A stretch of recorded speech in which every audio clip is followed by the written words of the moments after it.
남아미타불 무량수열의 장 김성우라고 합니다.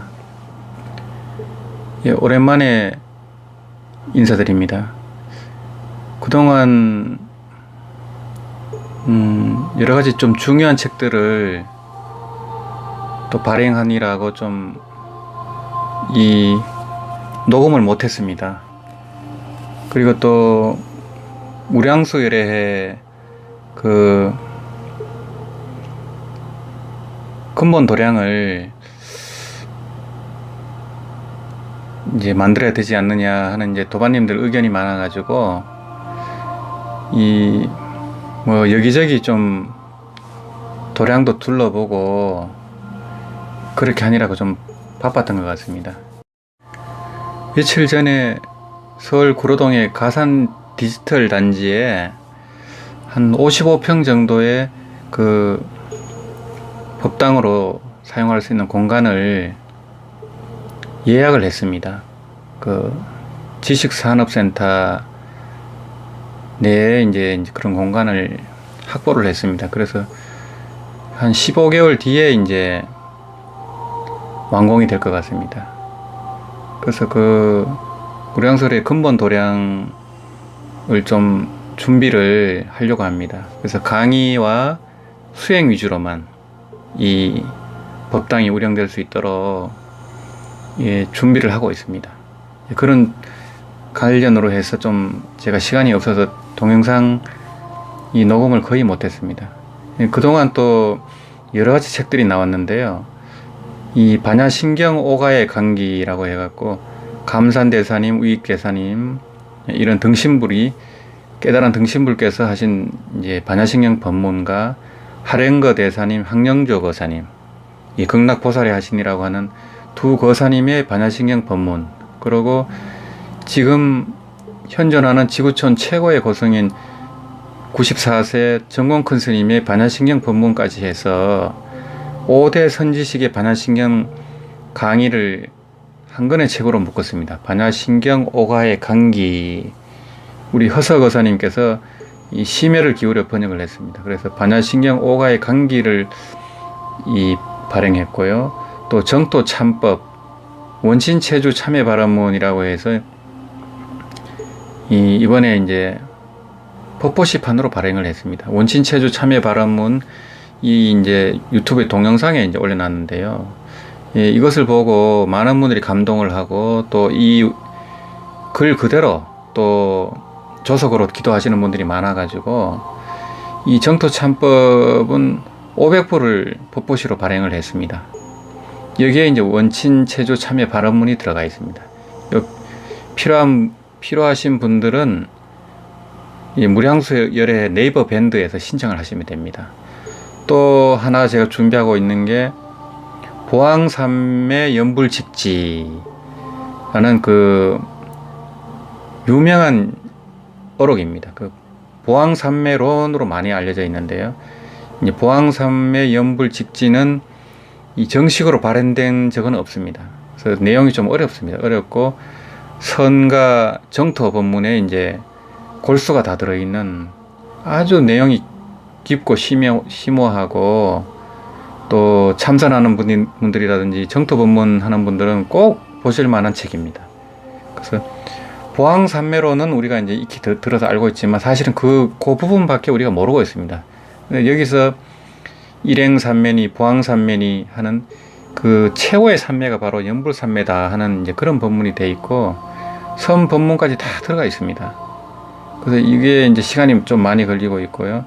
그 앞에 또 영주 대성사 원인스님의 함경 요점 해설이라는 책이 나왔습니다. 지금 1년 전에 태백산 문문관 토굴로 들어가셔가지고 이 연불 수행에 올인하고 계십니다. 나무아미타불 연불 수행에 올인하고 계신데 이 원인스님께서 3년 동안 이 문문관 수행에 들어가시기 전에 3년 동안 함경을 강의를 하셨습니다. 그 법문을 이 법문의 핵심을 모은 이제 강의록입니다.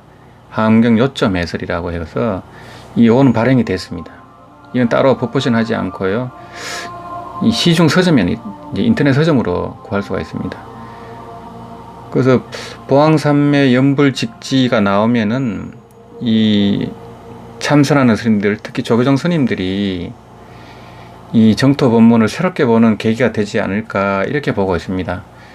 그래서 그 유명한 보왕산매론의 이제 한 구절을 말씀드리면은, 병고로서 양약을 삼고 한란으로서 해탈을 삼으며 장애로서 소요함을 삼고 묻 마구니로서 도반을 삼으며 일의 어려움으로서 안락을 삼고 악독한 교분을 자량으로 삼으며 거역하는 사람으로서 원림을 삼고 덕을 베푸는 것을 버린 신짝처럼 여겼으며 이익을 멀리하는 것으로부터 부귀함을 삼고 억압받는 것으로 수행의 문으로 삼으셨다.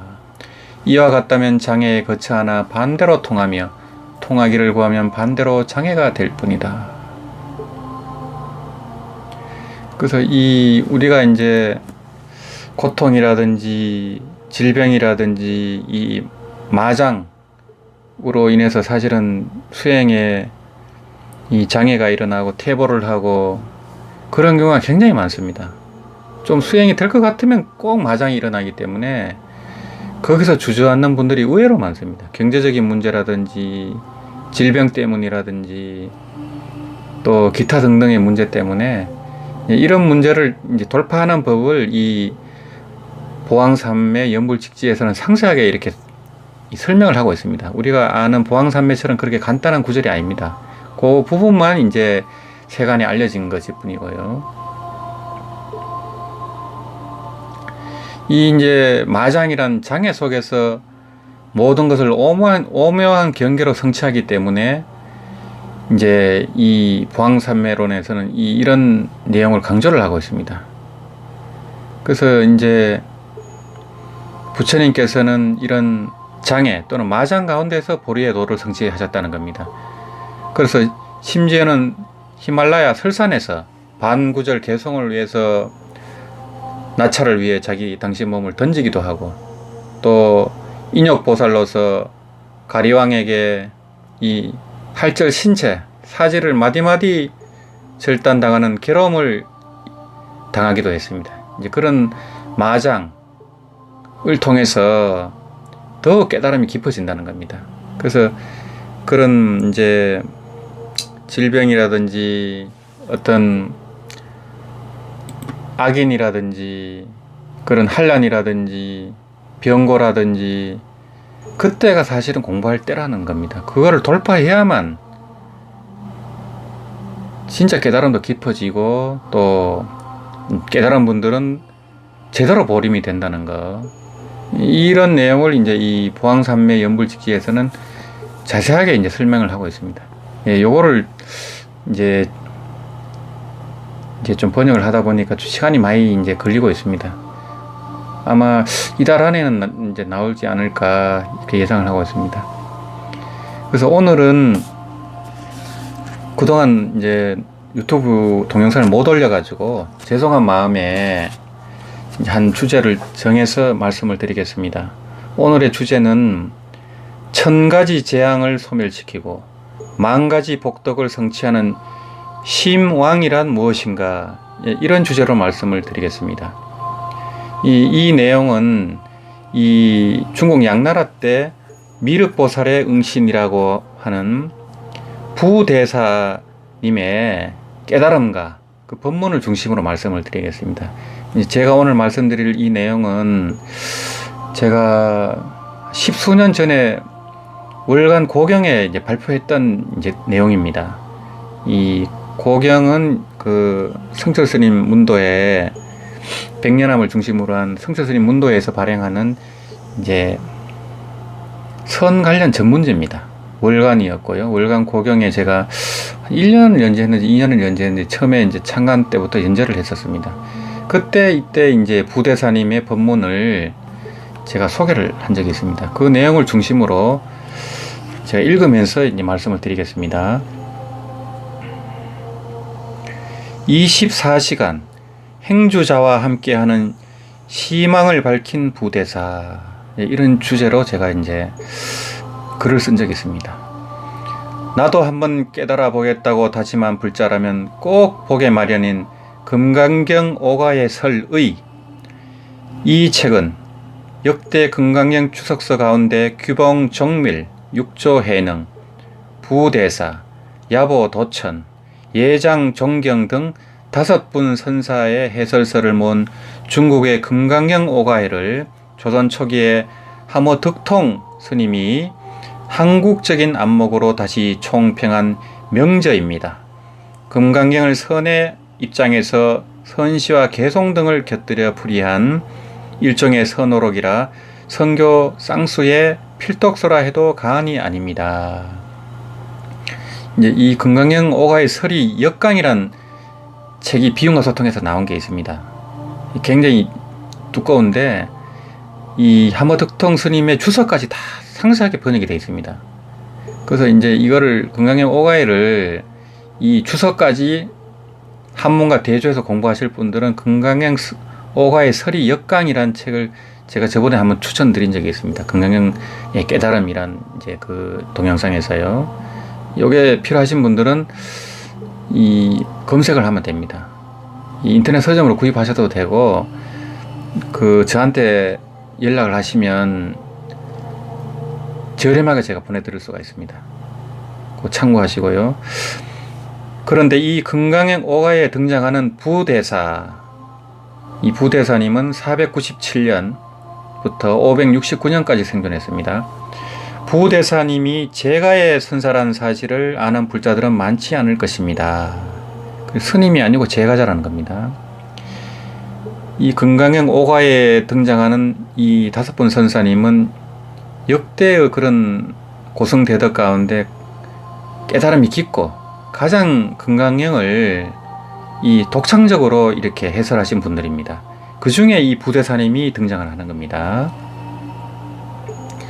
사실 부대사는 한국에선 잘 알려진 방거사보다 더 높은 명성을 얻어 미륵보살의 응신으로까지 추앙되었고 중국의 유마거사로 불린 세속의 성자입니다.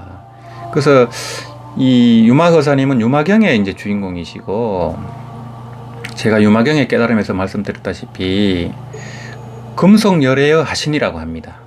또는 묘희세계 부동열애의 하신이라고 합니다. 사실상 부처의 경지입니다. 그러다 보니까 문수보살님부터 10대 보살님들이 이 유마거사님 앞에서는 쩔쩔맵니다.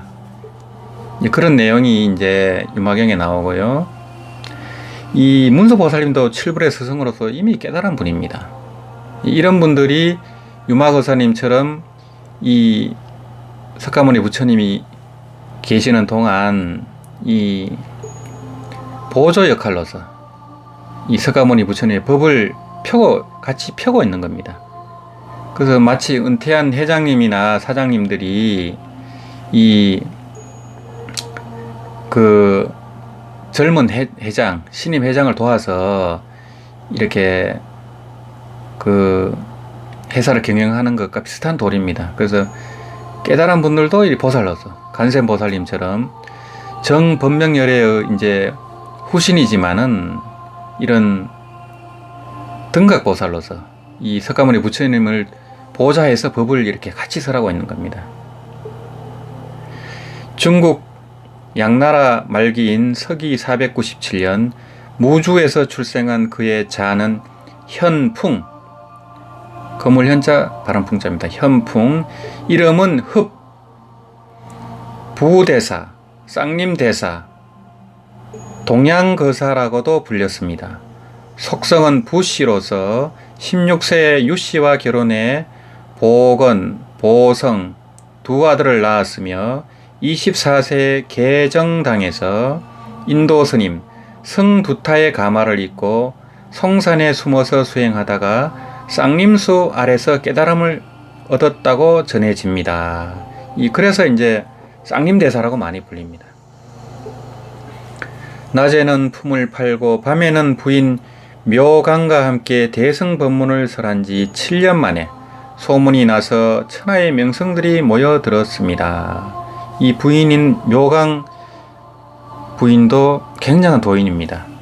곧 나중에 말씀을 드리겠습니다. 때로 성기 가득한 무예행으로 불자들의 존경을 받았고 양무제의 기일을 받았으며 종산 정림사에서 추석했습니다. 저서의 부대사록 시망명 등이 전합니다. 이 양무제가 계실 때는 이 중국 불교 최고의 전성기였습니다. 그래서 수만 기의 이 탑을 세우고 절을 세운 이 중국 불교의 황금기였습니다. 이런 양무제가 있었기 때문에 달마대사도 등장할 수 있었고 이런 부대사도 나올 수 있었고 또는 이 지공하상 간센보살의 하신이라고 하는 지공하상도 등장할 수 있었습니다. 이 절대 이 양무제를 낮춰본다든지 이렇게 하면 안 됩니다. 그래서 이제 이분이 이제 그런 탑을 세우고 절을 세운 이 복덕이 있느냐 했을 때 달마대사님이 무라고 했기 때문에 이 양무제는 쓸데없는 일을 했다 이렇게 생각하면 큰일 납니다. 이 복덕에 대한 집착 그거를 경책을 한 거지 복덕을 짓지 말라는 말이 절대 아닙니다. 그걸 그렇게 해석해버리면 하나밖에 모르는 사람입니다. 이 깨달음을 얻어가지고 부처가 되려면 반드시 복개상수가 돼야 됩니다. 지혜를 증득하고 또 복덕을 쌓고 공덕을 쌓아야 됩니다. 그래야만 양족존이 돼서 성불을 할 수 있습니다. 그전에는 부처가 아닙니다. 깨달아도 이 보살지로서 이 보살 가위를 다 거쳐서 십지보살 등강묘가까지 가야 되는 겁니다. 그러려면 반드시 공덕을 쌓아야 됩니다. 이 부처님처럼 당신 몸을 짐승을 위해 던질 정도로 그런 수많은 그런 어떤 공덕행, 보살행 그런 가정이 있어야만 이제 진짜 부처가 되는 겁니다. 그전에는 이제 새끼 부처입니다. 새끼 부처는 힘이 없습니다. 이 부대사님의 이제 보림 가정에 대해서 제가 말씀을 또 드리겠습니다. 양무제의 기일을 받게 된 결정적인 계기가 된 벽암록 제67칙의 문답을 보면 부대사의 탁월한 안목을 엿볼 수 있습니다. 양무제가 부대사를 초청해 금강경을 강의하도록 하였다. 부대사는 법상에 올라서 경상을 한 번 후려치고는 곧바로 법상에서 내려왔다. 양무제는 깜짝 놀랐다. 지공하상이 양무제에게 질문했다. 폐하께서는 아시겠습니까? 무제는 말했다. 잘 모르겠습니다. 불해. 지공하상이 말했다. 부대사의 강의는 끝났습니다. 강경이라. 심오한 금강경 설법을 기대하던 양무제는 부대사가 말없이 설한 뜻밖의 최상승 법문의 영문을 몰라 넋을 잃고 말았습니다. 지공하상은 우레와 같은 부대사의 무건 법문에 공감을 표하고 금강경 설법은 끝났다고 선언하는 명장면입니다. 부대사는 무언의 금강경 설법을 통해 반야의 지혜는 말로 설할 수 있는 것이 아니며 즉 불가설이며 얻을 수 있는 물건이나 대상도 아니며 불가득이며 고정된 특성이 없는 무자성임을 강조하고 있습니다. 여기서 이제 지공하상은 부대사의 법문을 알고 있는 겁니다. 그래서 부대사의 강의는 끝났습니다. 한마디도 안 했습니다. 경상은 후려친 것밖에 없습니다. 한마디도 안 했는데 부대사의 강의는 끝났습니다. 라고 이제 주석을 단 겁니다. 이 지공하상께서는 달마대사가 양무제를 만났을 때도 이 양무제가 달마대사의 법문을 못 알아들으니까 또 설명을 합니다. 이미 달마대사는 떠났습니다. 그는 간원보살의 하신입니다. 이렇게 설명을 합니다. 이제 사실은 이 양무제 지공하상 역시 간센보살의 하신이라 할 정도로 도력이 높은 분입니다. 또 신통력이 대단했던 분이고요. 또 이 부대사의 이 법문까지 다 간파할 정도로 깨달음이 높은 분입니다. 그렇게 보셔야 됩니다. 그래서 이제 달마대사, 부대사, 이 지공화상 이런 빅3 3대 도인의 경지가 비슷하다 이렇게 보시면 됩니다. 그 누가 높고 낮고를 말할 수가 없습니다. 그렇게 보시면 됩니다. 1500여 년이 지난 지금 이 법문을 보는 우리는 즉시 법상에 올라 경상을 후려치는 부대사가 되어야 합니다. 경상을 후려치는 그 당체이자 주장자로 경상을 칠 때 나는 그 소리를 듣는 당체를 즉각 깨달아야 합니다. 있다고도 없다고도 할 수 없고 뭐라고 이름 붙일 수 없어 자성이니 불성이니 본래 면목이니 주인공이니 하는 그것과 개합이 된다면 더 이상의 그런 사족이 될 것입니다. 부대사는 위의 선문답을 깨닫지 못한 이들을 위해 다음과 같은 개성으로 힌트를 주고 있습니다. 밤마다 부처를 안고 자고 아침마다 함께 일어난다네. 야야포 불면하고 조조한공기라 앉으나 서나 늘 따라다니고 말할 때나 안 할 때나 함께 있으며 기자 진상수하고 어묵 동거지하며 털끝만큼도 서로 떨어지지 않으니 몸에 그림자 따르듯 하는구나. 섬호 불상리하니 여신 영상사로다. 부처님 간 곳을 알고자 하는가 단지 이렇게 말하는 그것이라네. 욕식 불거처인가 지저 어성시라. 단지 이 말하는 그것이라네. 부대사의 개성으로 알려진 이 선시는 우리의 일상생활을 주도하는 형상없는 주인공이 바로 단지 이렇게 말하는 그것, 말하는 당체, 즉 자성이자 부처, 시망이자 공황임을 밝히고 있습니다. 행주자와 어묵동정에 24시간을 함께하는 마음부처, 즉 신불은 위에서 부대사가 경상을 두드린 당체, 경상에서 나는 그 소리를 듣는 자성이 아니던가. 부대사는 이를 두고 시망명에서 관찰해 보면 형상이 없지만 간지무형이나 아무개야 부르면 대답은 있으니 호지유성이니 크나큰 법에 장수되어서 위대 법장하야 마음의 개로서 경을 전하네. 심계전경이라 라고 거듭 밝히고 있습니다. 여기서 독자들이 믿고 깨닫는다면 깨달음은 세수하다 코만지기보다 쉽다는 선가의 격언이 성립하게 됩니다. 그렇지 못하다면 물고기가 물속에서 물을 찾고 목동이 소를 타고 소를 찾고 애기 여분 엄마가 아기 찾는 코미디가 연출될 것입니다. 이를 두고 능엄경에서는 연야달다가 제 머리를 두고 머리를 찾아다닌다는 비유를 들고 있습니다. 마음으로 마음을 찾는 어리석임에서 벗어나는 순간 마음이 곧 부처임을 깨달아 언제 어디서나 자유자재한 주인공의 삶을 살게 됩니다.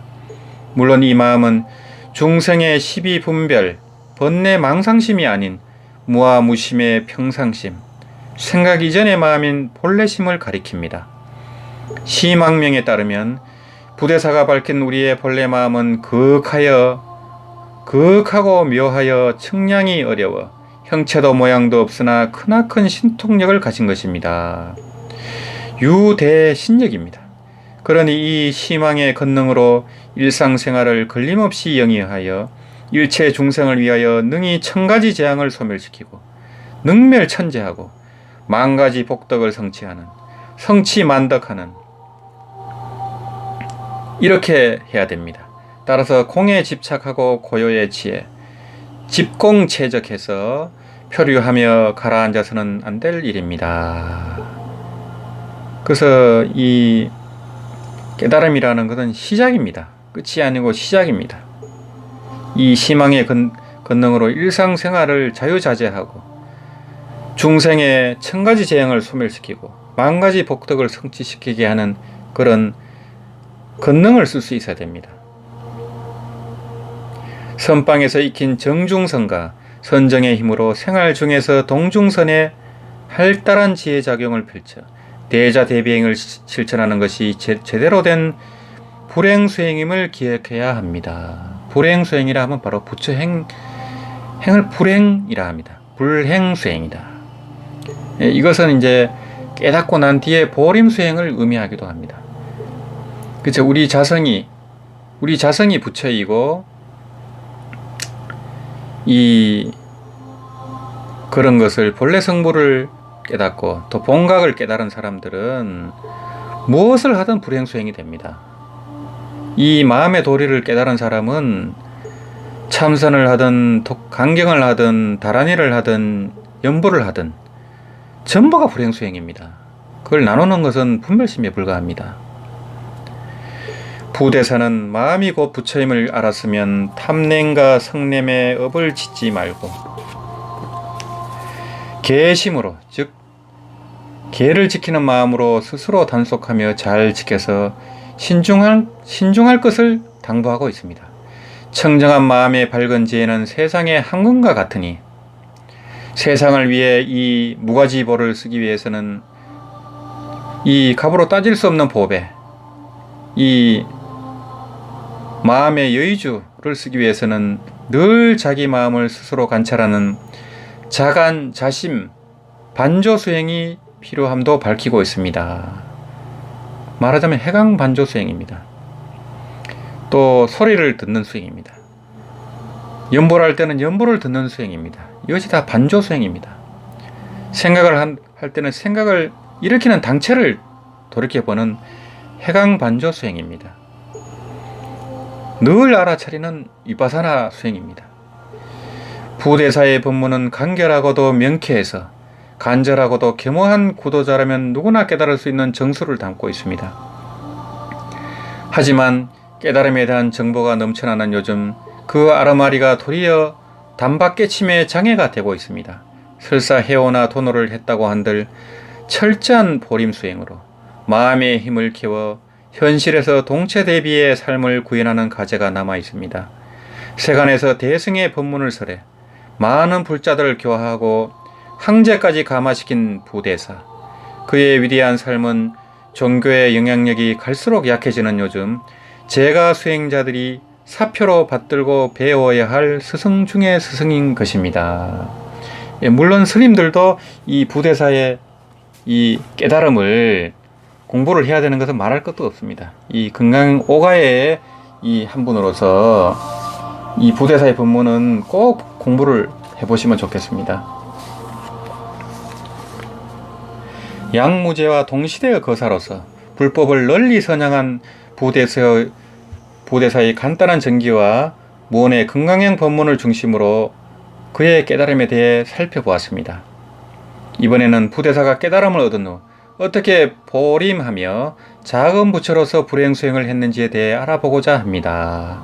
이 보림이라는 것은 이제 원래 하면은 보임입니다. 근데 이거를 이제 보림이라고 사실은 이제 틀리게 발음을 하고 있지만 이제 같이 쓰고 있습니다. 보호임지, 보호하고 이제 지켜가는 공부입니다. 깨달은 성태를, 성인의 태를 키워가는 공부가 바로 보림입니다. 깨달아도 끝난 게 아닙니다. 사자가 됐지만 새끼 사자입니다. 부처가 됐지, 부처인 줄 알았지만은, 본래 부처인 줄 알았지만 새끼 부처입니다. 아무런 힘도 없습니다. 경계도 흔들립니다. 웬만한 경계도 흔들립니다. 누가 뭐라고 하면 화가 나고, 때리면 욕이 나오고, 칼을 들이대면 겁이 납니다. 아직은 새끼 부처입니다. 절대 자만하면 안 됩니다. 이제 시작입니다. 24세에 인도 스님 승두타의 가마를 입은 부대사는 송산 아래 쌍림수가 있는 곳에 암자를 짓고 정진했는데 낮에는 농사를 짓고 밤에는 참선을 하였습니다. 이렇게 열심히 수행한 때문인지 산 정상에 둥글고 누런 구름이 맴돌기 시작하자 사람들은 송산을 운항산으로 바꿔 불렀다고 합니다. 용맹정진에 들어간 지 7년째 되던 어느 날 선정 가운데서 서가열애, 금속열애, 정강열애 세 분이 거사의 몸 위에 방강하는 모습을 보고 스스로 순응엄 산매를 얻었음을 자각하게 됩니다. 이 순응엄 산매는 이제 능경에 나오는 최고의 산매입니다. 최고의 이제 깨달음을 얻었다는 겁니다. 이 순응엄 산매는 용건 산매라고 해서 번뇌를 깨뜨려 지혜를 완성하는 용맹경고한 산매를 말합니다. 최고의 산매입니다. 이 순응엄 산매가요. 그래서 이 서가열애, 금속열애, 정강열애 세 분이 이 부대사의 깨달음을 인정했음을, 인가했음을 이제 알려주고 있습니다. 이에 거사는 스스로 선해대사, 즉 착갈선자 지혜자입니다. 선해대사라는 호를 짓고 법을 설하자 사부대중이 모여들기 시작했습니다. 그러자 지방의 군수가 요상한 말로 백성을 현혹시킨다며 감옥에 가두었는데 옥중에서 몇십일 동안 아무것도 마시거나 먹지 않는 이적을 보이자 군수는 결국 방면하였습니다. 육체적, 정신적 시련에도 여여부동한 그의 모습은 더욱 세간의 존경을 받는 계기가 되었습니다. 부대사가 31세 되던 527년 지방에 큰 흉년이 들자 그는 모든 재산을 보시하며 구제에 나섰습니다. 심지어 그의 부인은 막노동을 하며 돈을 보태다가 드디어는 자신을 팔아 백성의 고통을 해소해 달라고 호소합니다. 이 부인 역시 이 굉장한 도인인 겁니다. 같이 또 이렇게 법문을 설할 정도로 굉장한 도인이었다고 이제 앞부분에 말씀을 드렸죠. 묘강 부인입니다. 묘할 묘자 빗강자입니다. 이 묘강 부인은 이 부인이 막노동을 하면서 이 돈을 이 구호금을 마련하다가 자기까지 팔아서 백성의 고통을 해소해 달라 이렇게 한 겁니다. 그러자 부대사는 부인을 5만 전에 팔아 그 돈으로 백성을 구호하는 대법회를 봉행했으며 이에 감동한 부자들이 기꺼이 재산을 내놓기 시작했습니다. 한 달 후에는 부인을 사간 사람마저 소식을 전해 듣고 부인을 돌려보내기에 이릅니다. 이러한 일들이 알려지면서 부대사는 미륵불의 하신으로 추앙받게 됩니다. 그래서 이제 이 부대사가 부인이 대단한 도인이었기 때문에 부대사도 부인을 5만 전에 이렇게 팔게 된 겁니다. 이렇게 뭐 부인을 뭐 물건처럼 이렇게 쉽게 생각해서 그렇게 한 것이 아니고 부인이 요청을 해서 그렇게 한 겁니다. 두 분 다 도인이고 이미 다시 돌아올 것까지 알고 아마 그랬었을 겁니다. 그래서 이제 세간에 이런 정말 동체대비의 모습을 보인 겁니다. 이렇게 할 수가 없습니다. 누구도. 부처님처럼 자기 몸을 짐승한테 이렇게 줄 수가 없습니다. 우리 중생은. 이런 보살지 정도 돼야 이 정도로 자기를 잊고 자기 건석을 잊고 이 많은 중생을 위해 자기를 바칠 수가 있습니다. 그래서 이제 자기 몸을 태워서 공양을 하기도 하고 이런 일들이 가능한 겁니다. 그전에는 도저히 불가능합니다. 자기라는 생각이 있고 고통을 느끼고 하면은 이런 보살행을 할 수가 없습니다. 고통을 느끼지 않을 정도 무아의 경지가 되지 않으면 절대로 이 동체 대비를 실현할 수가 없습니다. 말로만 되는 게 아닙니다. 자기 몸을 가려왕이 이렇게 잘라도 화가 안 날 정도가 돼야 됩니다. 그게 얼마나 어려운 경지입니까? 그냥 말로 하는 경지가 아닙니다. 이것이 바로 동체 대비의 이제 보살 수행입니다. 그것이 바로 보림 수행입니다. 이후 거사보다 6살이나 많은 해집 스님이 지혜자 모을 집자 해집 스님이 제자가 되면서 그 6살 많은 스님이 제자가 됐다는 겁니다. 되면서 부대사의 명성은 더욱 높아지기 시작했고, 그러니까 스님이 제가자의 제자가 된 겁니다. 대통 6년, 즉 서기 534년부터 3차에 걸쳐 양무제의 초청을 받아 짧게는 2개월부터 길게는 1년 동안 수대에 머물며 황제에게 법문을 했습니다. 6년 뒤 부대사는 양무제의 지원을 받아 중국에서 손꼽히는 대찰인 쌍림사를 창건하지만 절에 머물지 않고 운항산에 응거했습니다. 부대사가 다시 세상에 나타난 것은 8년 뒤 548년 후경의 난이 발생해 민생이 도탄에 빠진 직후입니다. 그는 모든 재산을 털어 백성의 고난을 해결하려 했지만 재산은 곧 바닥났기에 법시, 즉 법보시로서 세상의 경종을 울리고자 소신공양을 결심하기에 이릅니다. 이 소신공양을 아까도 말씀드렸지만은 무화법을 통달한 경지가 아니면 절대 할 수 없습니다. 이 소신공양은 보통은 뜨거워서 중단하게 됩니다. 그래서 그러면 이 하상의 후유증으로 큰 고통을 받다가 죽게 됩니다. 그런 산매력이 없으면은 선정의 힘이 없으면 절대 소신공양을 할 수 없습니다. 이것은 보살의 경지가 되지 않으면 불가능한 겁니다. 그러나 문도들이 몰려와 너도 나도 대신해서 소신하겠다면서 세간에서 법을 더 펼칠 것을 간청하자 73세로 입직할 때까지 청빈하게 살면서 절에 들어오는 재물을 구호사업에 쓰도록 했습니다. 부대사의 일생을 돌아보면 깨닫고 난 후 그의 삶은 중생에게 진리를 전하는 설법과 백성의 고통을 구제하는 보살행에 초점이 맞춰져 있음을 알 수 있습니다. 자기만의 깨달음에 안주해서 법락을 즐기며 은둔하기보다는 황제가 있는 수도로 들어가 몸소 법을 설하고 백성들의 고통을 목격하고는 법보다 밥을 먼저 주며 대자대비를 실천한 모습은 그가 진정한 일승의 보살임을 나타냅니다. 아울러 선의 이치를 크게 깨달아 진리 자체가 되어 저작거리 시장으로 나아가 자비의 손을 들이우는 입전수수의 경지를 확실하게 보여주었습니다. 이 우리나라의 원효보살님, 팔지보살이라고 하는 원효보살님, 또 경어대사님, 이 입전수수까지 그 모든 명예를 벗어던지고 저작거리로 전국 방방곡곡에서 원효스님은 나무아미타불을 7살만 넘으면 나무아미타불을 이 춤을 추면서 전했습니다. 그리고 경어스님은 그 조선 불교 최고의 그런 존경을 받는 그런 종정이나 마찬가지인 그런 지위를 박차고 만주에서 평범한 훈장으로 이 일생을 마치게 됩니다.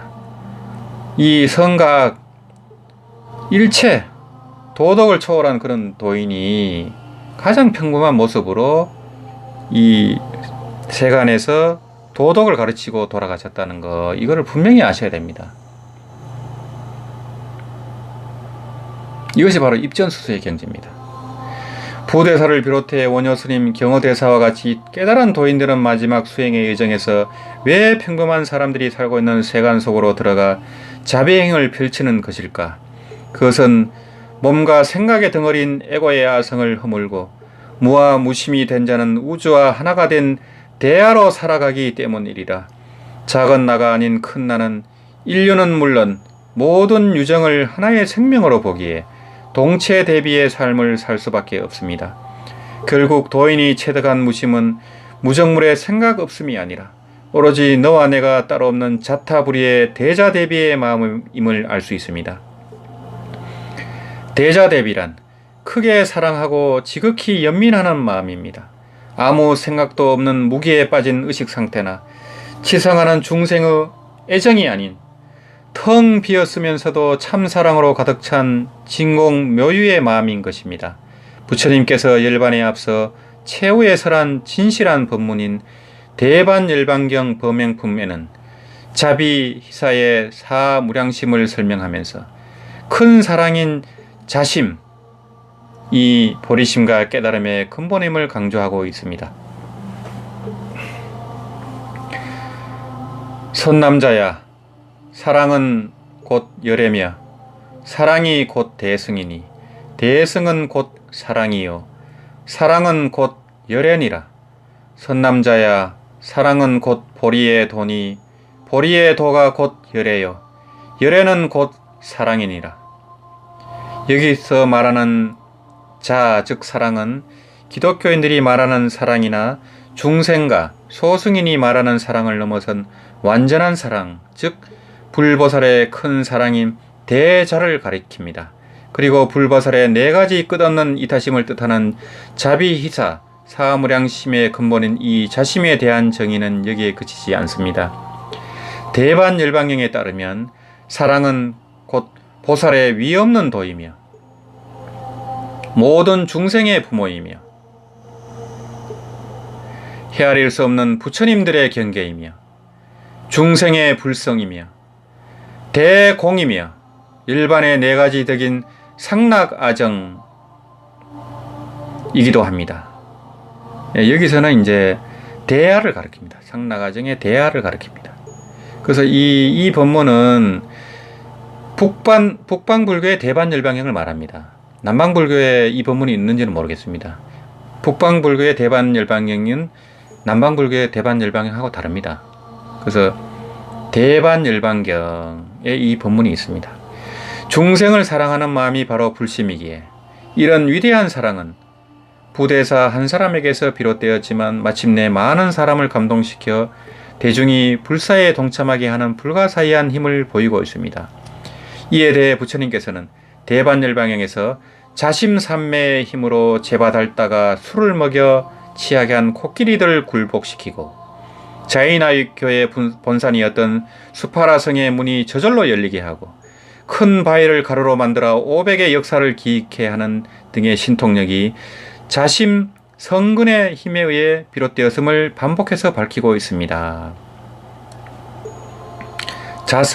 자선근력이라 자심성근의 힘이라 자선근력이라.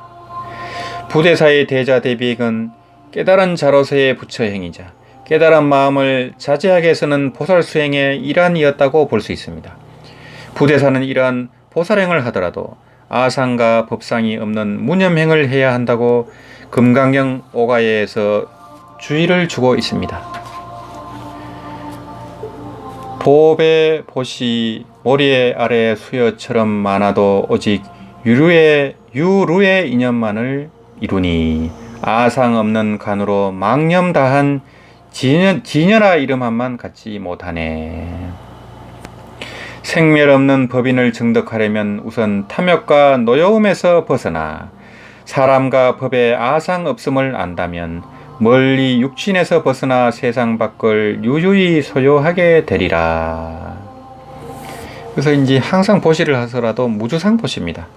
이 나라는 관념이 전혀 없고 이 주는 물건도 없고 주는 사람도 없고 받는 사람도 없는 이 삼륜 채공의 경지입니다. 이것이 바로 무주상 보시입니다. 이 무주상 보시는 이 우리 중생으로서는 사실은 거의 불가능합니다. 하지만 우리가 그런 걸 계속 훈련하다 보면 어느 때는 무주상 보시가 가능할 때가 있습니다. 어느 때는 가능할 때가 있습니다. 그것을 지향해서 우리가 끝없이 이 보시행을 연습을 하는 겁니다. 그래서 법당에 갔을 때 단돈 10,000원 하나 내고 또 등도 달고 초도 올리고 이런 연습을 하는 겁니다. 그걸 통해서 점점 내 마음이 비워지는 겁니다. 내 욕심이 비워지는 거고 또 법보시를 하고 그런 훈련을 계속 하는 겁니다. 그렇게 해야만 되는 거지 그냥 아는 것 갖고는 아무런 힘이 없습니다. 아무런 공덕도 없습니다. 사람을 변화시킬 수가 없습니다. 세상을 변화시킬 수도 없습니다. 우리는 가족이나 직장 동료, 거래처 사람들을 얼마나 사랑하고 있을까요? 그들에게 화를 내거나 많은 것을 바라거나 있지는 않을까요? 선지식이 부재한 말법 시대에 경전과 내 본심에 의지해 법등명, 자등명을 제대로 실천하고 있는가 되돌아보는 시간을 가져보면 좋겠습니다.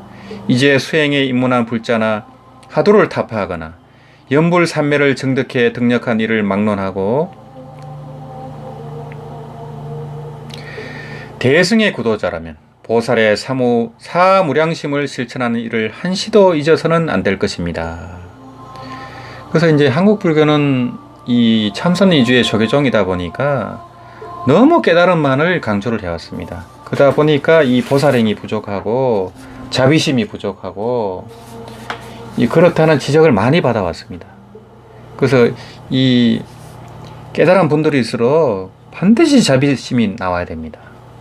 만약 그게 나오지 않으면 제대로 깨달은 게 아닙니다. 이 탐진치는 물론이요, 의심, 교만 다 사라져야 됩니다. 그래서 우리가 한 소식을 했더라도 이 탐진치, 의심, 교만이 단박에 사라질 수가 없습니다. 우리가 무한겁을 죄를 짓고 업습을 지으며 업을 지으며 살아왔습니다. 그것이 그 작은 깨달음으로 단박에 사라질 수가 없습니다. 물론 이제 마음이 편안해지고 안심을 얻고 자유로운 건 있습니다. 그렇지만 큰 경계가 오거나 또 억수로 아프거나 누가 때리거나 욕을 하거나 그땐 잘 안 됩니다.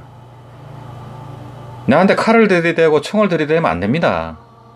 죽을 때도 잘 안 됩니다. 숨 넘어갈 때도 안 됩니다. 그것을 자기 스스로 냉철하게 돌아봐야 됩니다. 그냥 그 한 소식 한 것 같고 끝인 줄 알고 하면 큰일 납니다. 반드시 능엄경, 하엄경 등 대승경전을 통해서 자기 자신을 점검해야만 향상일로가 가능합니다. 끝없이 초월하는 깨달음의 길이 펼쳐져 있습니다. 우리는 우리 눈앞이나 우리 밑에만 볼 뿐이지 우리 위를 절대로 볼 수가 없습니다. 이 불보살님은 보이는 존재가 아닙니다. 응신불로 왔을 때만 우리가 볼 수 있을 뿐이지 이 보신불이라든지 그런 분신부처님, 분신보살님들을 볼 수가 없습니다. 간절한 기도라든지 그럴 때만 이제 볼 수 있을 뿐이지 아니면 산매에 들었을 때 밖에 못 봅니다. 근데 보이지 않는다고 없다고 한다거나 이러면 큰일 납니다. 대승경전에는 무수한 보살님들이 등장합니다. 반드시 그걸 믿어야 됩니다. 그걸 못 믿으면 불자가 아닙니다. 대승불자가 아닙니다. 그것을 소설로 본다든지 한상으로 생각한다든지 그러면 큰일 납니다. 그걸 기도를 많이 하신 분들이라든지 깊은 공부를 하신 분들이라든지 산매를 체험한 분들은 다 알게 됩니다. 체험적으로 이런 보이지 않는 불보살님들이 존재하는구나 알게 됩니다. 그걸 모르는 분들이 이게 그냥 소설이겠거니 지어낸 얘기겠거니 이런 황당한 구업을 짓습니다. 그 구업 말도 못합니다. 그래 일단은 부처님 법문은 이 소승경전이든 대승경전이든 무조건 믿어야 됩니다.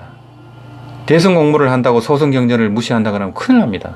전부 부처님이 설한 법문이고 또 참선이든 강경수행이든 다란의 수행이든 연불수행이든 다른 수행법을 하는 분들을 폄하한다거나 무시하면 절대 안 됩니다. 전부 부처님이 설한 37조도품에 나오는 그 수행 방편입니다. 그 궁극으로 들어가게 되면 전부 만나게 됩니다. 그래서 그런 분별심을 놓고 자기가 하고 있는 수행 방편을 가지고 하나의 문으로 깊이 들어가야 됩니다. 일문 심입해야 됩니다. 그래서 끝장을 봐야 되지 이것저것 자꾸 바꾸면 안 됩니다. 그래서 이 말법 시대는 이 자력 수행만으로는 윤회를 벗어나는 게 거의 불가능합니다. 70억 중에 몇 명도 안 됩니다. 그래서 이 자력과 불력을 같이 하는 정토 법문을 제가 권하고 있습니다. 그래서 제가 이 무량수 열의 유튜브에 많은 그 도인들의 깨달은 도인들의 이 또 보림수행 일대기를 제가 많이 올려놨습니다. 용수보살, 마명보살, 이 대승불교의 아버지부터 세친보살, 유식불교의 아버지, 또 선종, 정토종의 그 많은 조사스님들이 왜 깨닫고 나서 보림수행으로 연부를 했는지 제가 그 일대기를 많이 올려놨습니다. 그걸 시간 나실 때 한번 보십시오. 원효스님, 의상스님, 한모덕통선사, 서산대사, 나홍선사 이분들이 다 일심을 깨닫고 연부를 했습니다. 꼭 그걸 한번 참고해 보시기 바랍니다. 그리고 이 무량수열의 밴드에서는 정토오경일론과 정토참법을 법보시를 하고 있습니다. 또 무량수의 밴드에 들어가서 보시고 신청을 하시면 됩니다. 또 아까 말씀드린 반야신경 오가의 강기, 이것도 지금 무량수일의 밴드에서 법보시를 하고 있습니다. 아직 그 여분이 있기 때문에 거기서 신청하면 됩니다. 그래서 무량수일에는 이 법보시를 많이 하고 있습니다. 한 달에 몇 건씩 하고 있습니다. 몇천 건씩 지금 법보시를 하고 있고, 또 무량수일의 이 근본 도량이 15개월 뒤에 생겨도 주로 하는 불사는 이 연불수행, 또 불교 강의, 또 법보시, 이것이 세 가지가 주요한 이제 수행 방편입니다. 예, 그것을 이제 이 정공 큰 스님께서 하는 이 불사도 마찬가지입니다. 이 전 세계의 유튜브나 인터넷 또 위성 TV를 통해서 법문을 설하시고 강경설법을 하시고 대선 경전을 이 법문을 하시고 또 수많은 이 경전들을 또 법보시를 해서 유통을 하시고, 그게 가장 중요한 사업입니다. 그보다 귀한 불사가 없습니다. 그래서 그런 불사 위주로 무량수일에는 이 또 철화정진이라든지 가행정진을 지금 부산이라든지 대구라든지 부산 간음사, 대구 연불선언, 또 세종시 영평사에서는 이 코로나 이 어려움 속에서도 법회를 마스크를 끼고 진행을 하고 있습니다. 그 주변에 계신 분들은 정기 이 수행에 동참을 하시면 좋을 것 같고요. 또 무량수의 밴드에서는 수시로 이 법보시를 하고 있으니까 이 가입하셔서 신청을 하시면 됩니다. 그대로 신청을 하시면 됩니다. 아무런 제약 조건도 없고 해비도 없습니다. 그래서 오늘 말씀은 여기서 마치도록 하겠습니다. 그 앞으로도 이 깨달은 도인들의 구도기와 또 보림수행 어떻게 했는지 제가 하나하나 이 말씀을 드리도록 하겠습니다. 나무아미타불, 나무아미타불, 나무아미타불.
Oh